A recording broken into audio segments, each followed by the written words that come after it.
We have real power, especially when we think about how we can control capital. To traditional trade unionists, the point of the strike was to make the employer's pocketbook bleed. The target's not Trump. The target's the people who can control Trump. The idea of a political strike or political job actions, I think is something of an anomaly and a rarity in US history, but it's not impossible.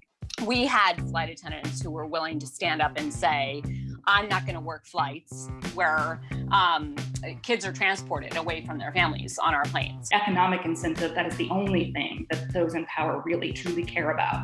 The conclusion that I came to in that moment was that the only option that we had was a strike.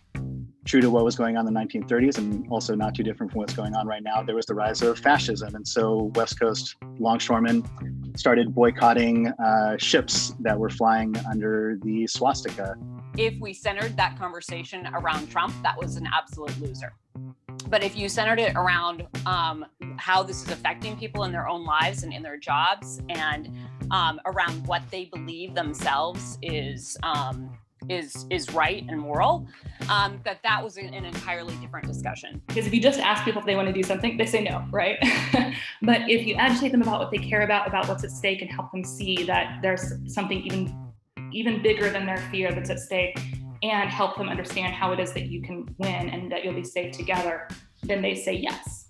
People need to walk out of their jobs with their coworkers and fill the streets. If the message we send is business as usual, then fill the streets at night, there's a strong chance that the wrong people will still win. We got to organize the unorganized, and we're not going to be able to have like the kind of mass power to like really change things until we get there. So like, don't hesitate. Like, call a union in your area, call these EWOC organizers, join DSA. Like, let's get rowdy, let's get buck. So that's all I got.